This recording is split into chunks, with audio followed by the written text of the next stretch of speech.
Hello world, Patricia O'Connor and Reva and Darcy here for what will be part 2 of what I believe I will call Patricia, How Does Your Garden Grow?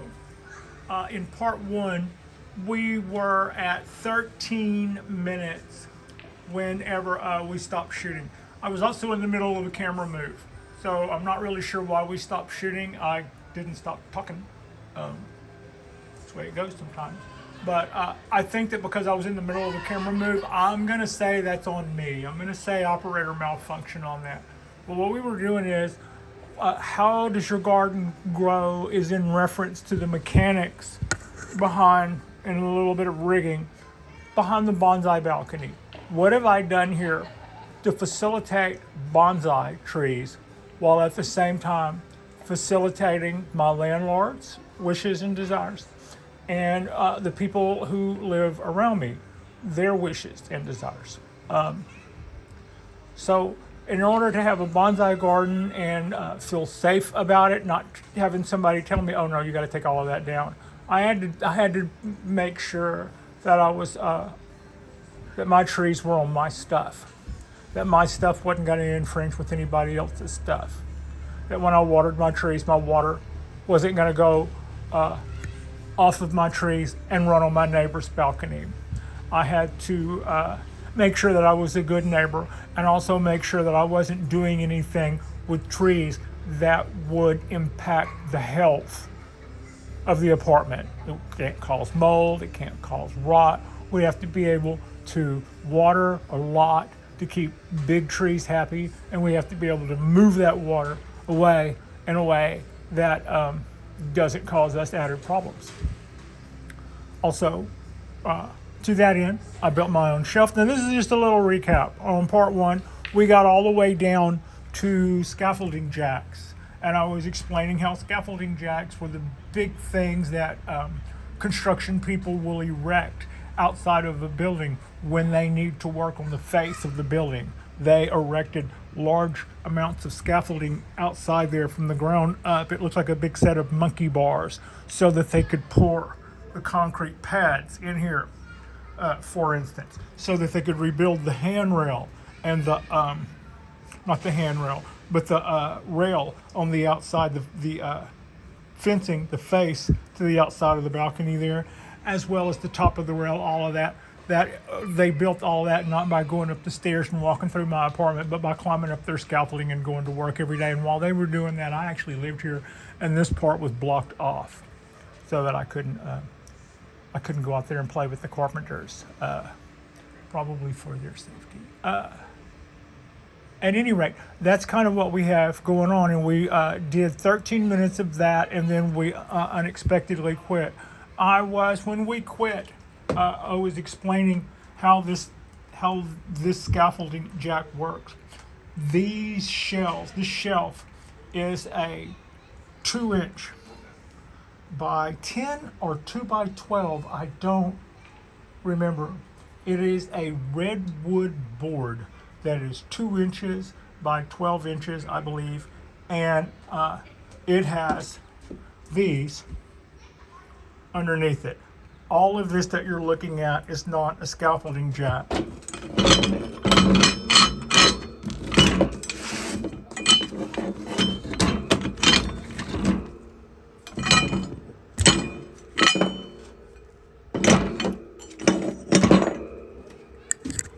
That is a scaffolding jack.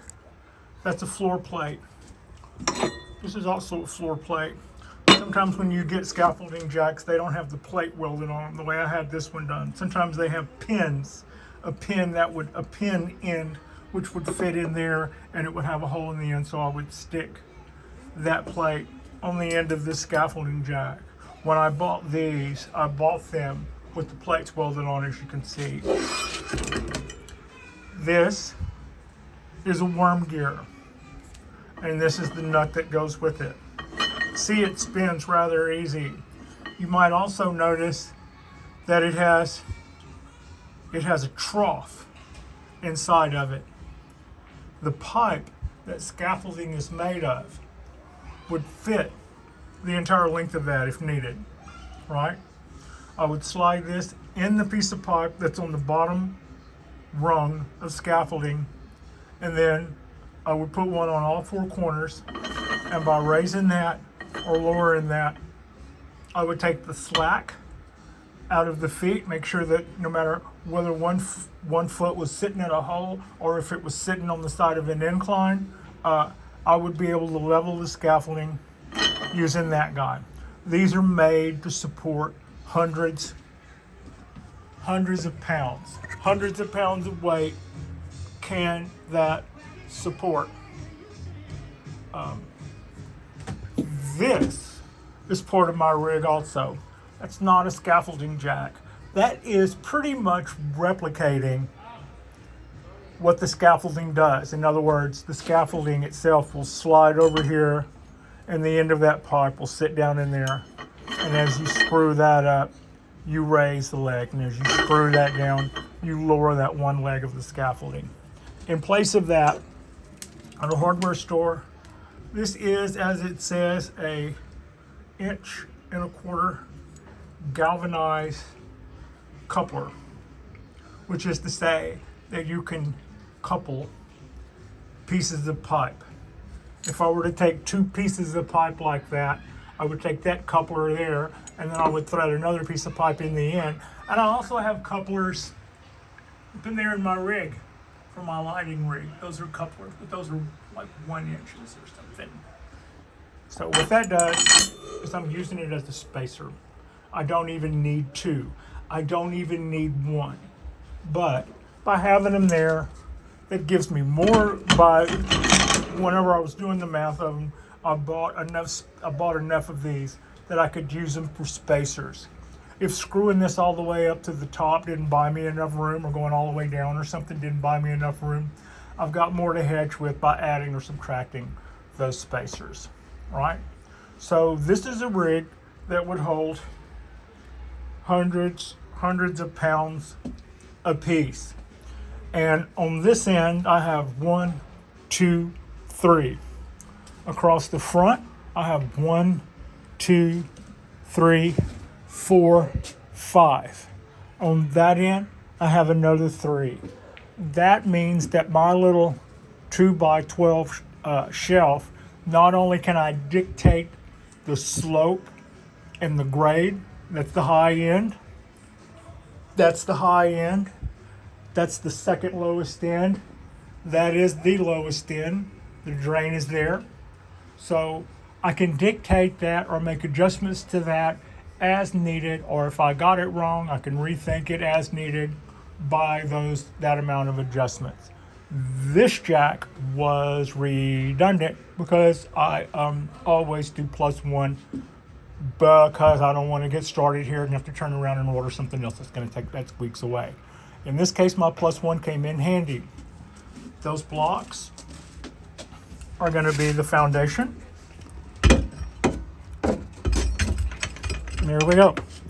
Going to make sure that my foot is sitting in there good and square. And if you look, let's see if I can do it. Yeah, there it was. You can see it, daylight. You see that daylight between the top of my little flange? Daylight, be gone. Taking the bow out of my warped plywood. Now, I could start tightening that up, but all I would do is raise the board. The board is this plywood, not marine plywood either. I should probably weatherproof it. It's screwed down to its braces. The braces are not screwed down to the thing. So if I continue to screw that, all I'll do is raise this.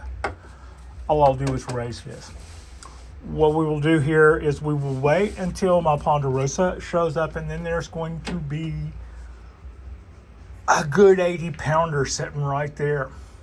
And that scaffolding jack will make sure that it's got this. No matter, it's got this at the end of the day. It's got this.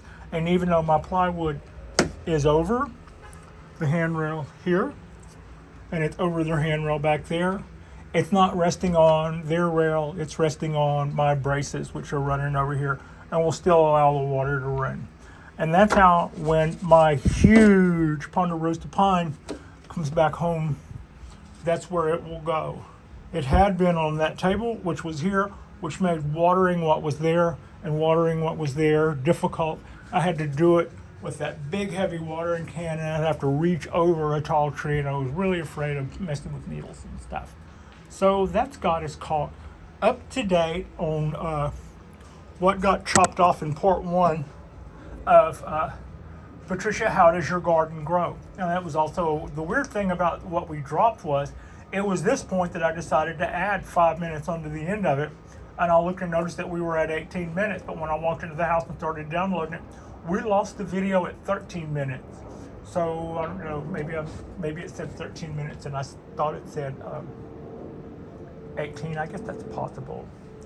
At any rate, that covers our ability to water big trees that take a lot of water every day without them having to go without water, and without that water then causing me problems with my neighbors or with my landlord or with the balcony or with mold. All right. I think we covered in the first one my siphon, which is that vinyl line. That is exactly where the water would run over the edge. That's the low part of that vat you can see underneath there. So by the hose coming there, it can completely lose its siphon. But as that tub fills up with water and it comes up high to that edge, so too does it come high in that hose. And as soon as that starts running down there, it pulls the other behind it and drains that hose. It drains it into first this plant and then that plant. And by that time, if it continues to overflow, it's filtered through there, and it's not so much going to be something that's pouring heavy. We lose a lot of it to evaporation by the time all of that happens. That's pretty much got us on all of that. Now that takes us to our lighting. This is a south-facing balcony, and if you want to grow things that require sunlight, a south-facing balcony is a godsend. Not a godsend, I'm not going to say a godsend, is a big plus. But let's look at this tree that's right dead in front of us. If you look, the side that's facing us is a little in shadow, and it's backlit. It's backlit because the sun is there. It's about 2 something in the afternoon. So the sun is past. It comes up over there, it sets over there. Right now it's about there, and my tree is backlit, and the sun is kind of cutting off. You see that ceiling? We don't get full overhead lights. These guys don't get full overhead sunlight. Those guys, you can tell by the shadow on the back wall, they do not get full overhead sunlight. As we go, we're barely into spring right now, and that's about as bad as that gets. As we get into fall, the sun reaches farther and farther in because it tracks lower and lower in the sky. But that's lesser and lesser light. It's orangier, beautiful in a whole nother way. But it doesn't tell the trees to grow. It tells them to turn their leaves yellow and start folding up shop for the winter. So I don't know how much help I needed. I could have done some sort of research and tried to figure out how much help I needed. But these are bond trees, and I didn't want to use them as guinea pigs to figure out whether or not they could exist under a roof, even if that roof was outside, right? Because they also need to know the season. They also need to know what time of day it is. They need to know whether it's night, morning, or the heat, high noon of the day. Trees govern what they're doing based on all of that. So the way around that, to me, were those guys. That's one, that's two, and those are 740 watt full spectrum LED lights. The color they put out looks blue to me, although there are some amber diodes, 1, 2, 3, 4, 5, 6, 7, 8 amber diodes that I can see per bar. So that's what I mean by full spectrum. A lot of times when you see grow lights, the grow light looks purple or something. On a cloudy day when these guys are pumped up and supplying more light than what we get from the sun, these trees look lit. They look so important. They look like they were professionally lit, which wasn't the idea. Basically, I just want to make sure they get enough. But then on sunny days, they don't really necessarily look lit because the sun is still doing its part. It still has say, and by has say, I also mean that I would, if I try to be greedy about it, said, well, the power bill isn't much, and it isn't. It's surprisingly affordable to run two 740 watt lights during the day, 7 days a week. But if I wanted to really pump it to them and throw extra everything, because if a little is good, more is better. So says so says the boomers. I might mess with the tree's natural cycle.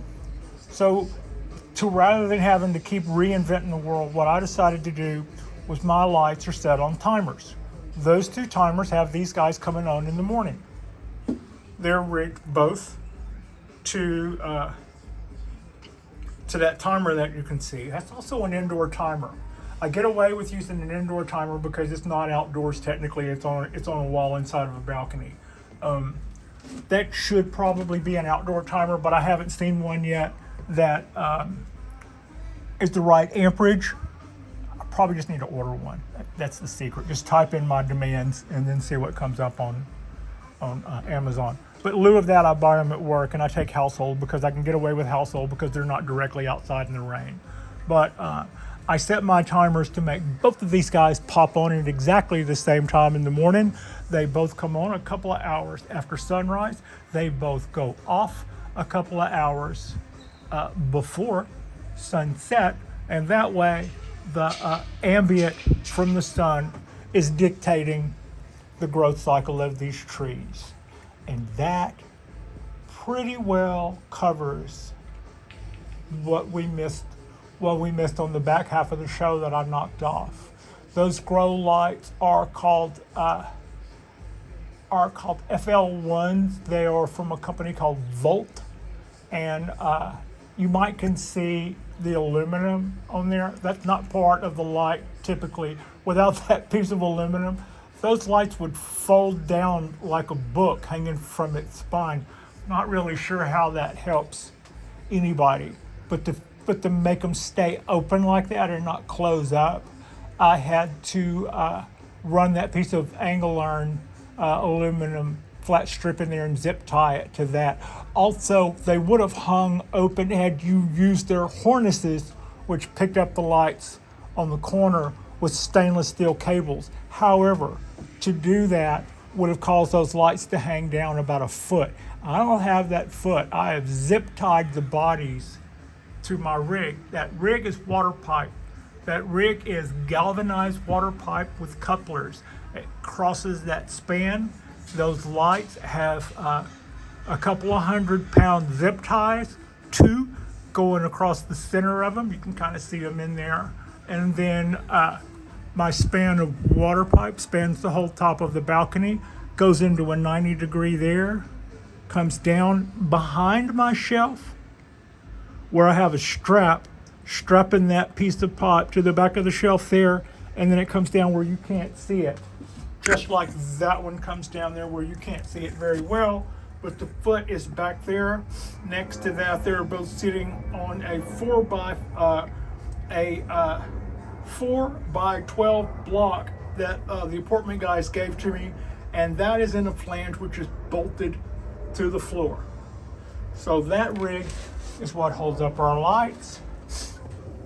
That rig is what times and powers our lights. I would make sure that you always use a ground fault outlet.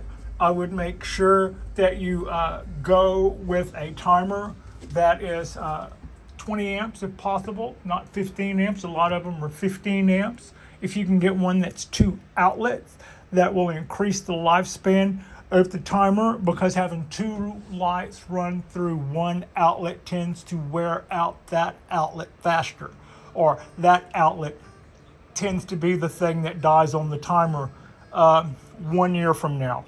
So if you can plug them in on both sides, they live longer because you're dividing that electricity and that heat, you're dividing that up between two different points. They're both running through that little box, but it's the outlet in the end when the timers die and you unplug them. You see that outlet in is usually a little discolored and tired looking, and that was the part that gave up the ghost 8 out of 10 times. So that got us. I'll let the sun do our timing. I'll let my grow lights make sure that we get 7 hours of punch a day. You need to make sure a oak tree or a pine tree or some full cypress tree or something like that, they're going to want to make sure that you've got 8 hours a day. And that's something important to know if you may have a backyard and stuff, but you may be encircled by tall trees. And, that backyard is nice and shady. Well, your trees are going to want some full sun. And lack of that 8 hours of full sun will cause you to just start winding things down over a prolonged amount of time. It's what I've been told. Rather than risk that, I went with our lights.